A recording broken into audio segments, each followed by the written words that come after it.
Good morning, everyone. Thank you for joining our webinar on why should service organizations become SOC 2 compliant with FoxPointe Solutions. My name is Laurie Mason, and I'm the Field Marketing Specialist here at Cadre Information Security. For those who are not familiar with Cadre, we are a women-owned business and regional information security solutions provider. We deliver value through advanced engineering and firm focus on design, assessment, installation, training, and support of information security systems. Now I'll go ahead and introduce our speakers. Charlie Wood, EVP and co-founder of FoxPointe Solutions. He has been with the firm 10 years. During that period, he has overseen the issuance of all SOC reports performed by the firm. Joining him today is Allison Hall, Security Manager. She has been with the firm for 5 years, and during this time, her main focus has been SOC engagements, whether on the ground, performing them, or leading the work. Welcome, and thank you for speaking with us today. Thanks, Lori. I'm going to start with the history of the SOC reports. So, years ago, the AICPA issued guidance for third-party organizations that wished to opine on their security controls via the use of a SAS 70. The SAS 70 was for organizations that impacted financial reporting, such as Paychex, for example, who provides payroll services for thousands of organizations worldwide. Well, over the next several years, as the cloud managed service provider industry began to grow, these organizations wanted to leverage this report to provide their customers with reasonable comfort over the security of their controls. Well, the AICPA had never intended this report to be leveraged in that manner, so they went back and they created the SSAE 16 and then the SSAE 18, the SOC 1 and SOC 2 reports. So the SOC 1 reports are essentially the old school SAS 70 over financial reporting controls, and the example I used earlier of Paychex. A SOC 2 report controls over cloud and managed service providers such as Azure. The primary difference with the SOC 1 and SOC 2, SOC 1 obviously in the financial reporting space, it allows you to actually select your own controls, whereby the SOC 2 is a prescriptive set of controls broken down by 5 CRISC criteria, which are on the screen now. Security, which is the common criteria, availability, confidentiality, process integrity, and privacy. The main point to be taken away from this is that because this is issued by the AICPA, the only organizations that can perform the work and actually issue the report are CPA firms. So now that we have talked about the differences between a SOC 1 report and a SOC 2 report, to get more specific, each of these reports can fall under 2 different types, a Type 1 report or a Type 2 report. So for example, you can have a SOC 2 Type 1 report or a SOC 2 Type 2 report performed. There are many similarities between the SOC 2 Type 1 and the SOC 2 Type 2 report, but the key difference is that the Type 1 reports on the suitability of the design of controls within a specific point in time, or an as-of date.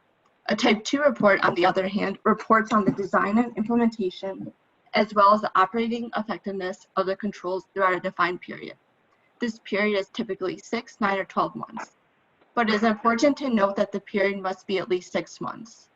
While both types of reports are beneficial and provide assurance, the Type 2 report will provide the greatest level of assurance compared to the Type 1.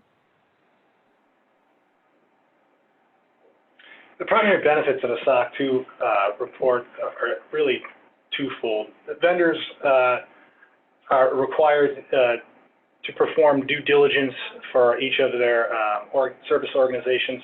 They're going to want to look at a SOC 2 report. The SOC 2 report is essentially audit once and provide to many.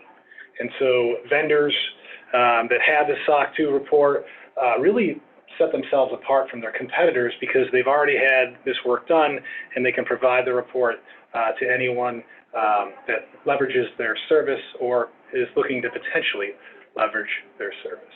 So it's very important to have these reports, and again, it's a competitive advantage.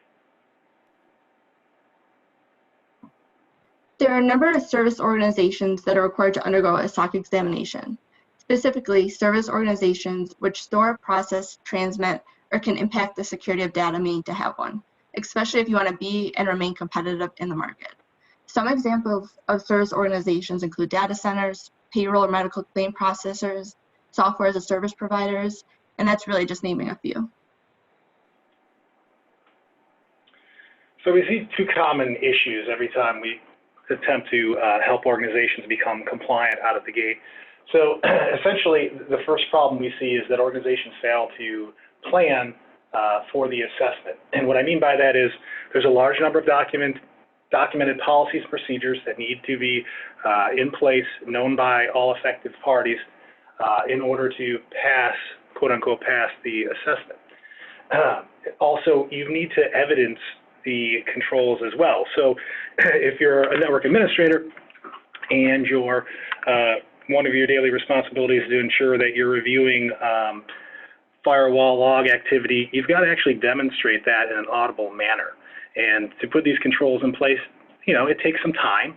It's not an extremely heavy lift, but organizations often think that they can just, you know, turn on the switch and everything's going to work, and real work isn't going to get in the way.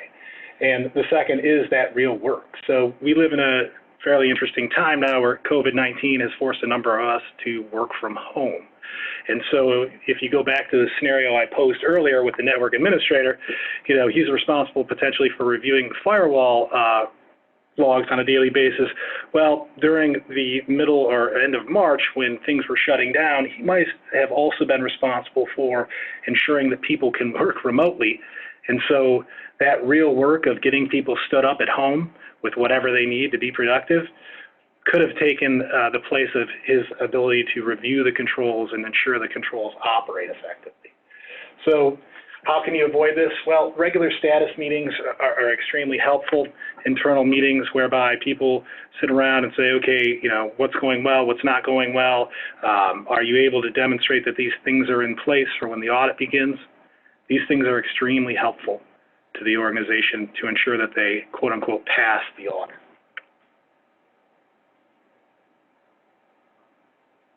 And so wrapping this up, why FoxPointe? Well, we've been doing this a long time. We've seen a lot of the hiccups and bumps in the road, and so we're pretty good at helping people navigate their way through a SOC assessment. And the way we traditionally have helped organizations, we offer a free upfront gap assessment. And what this assessment does, essentially, is it allows us to get in, learn your environment, learn your controls, but it also helps us point you in the direction of what we're going to need to see when the audit starts. In this way, your organization will know exactly what needs to be in place, will know what you're going to be providing us, and it'll help us to have an effective and efficient audit, but it'll also help eliminate the number of potential exceptions in the report. Nobody wants exceptions in the report. They're essentially a black eye saying that your controls don't operate effectively. So we found that historically, performing these procedures helps reduce those exceptions. We're also very cost effective. So our hourly rate is on par with what Big Four traditionally has charged out their interns and first years. We don't staff our engagements with those folks. It is managers and seniors traditionally. And so, you know, we're very cost effective, and we're able to do the reports and the audits for approximately half or a third of what a Big Four organization would do. And as I mentioned before, we have a long history. We've been doing this 10 years. We've issued hundreds of reports. And as I mentioned, as part of the upfront gap assessment, we've been very effective and efficient in implementing audit methodologies which limit the effort on your side, but also, and most importantly, limit the amount of exceptions in the report.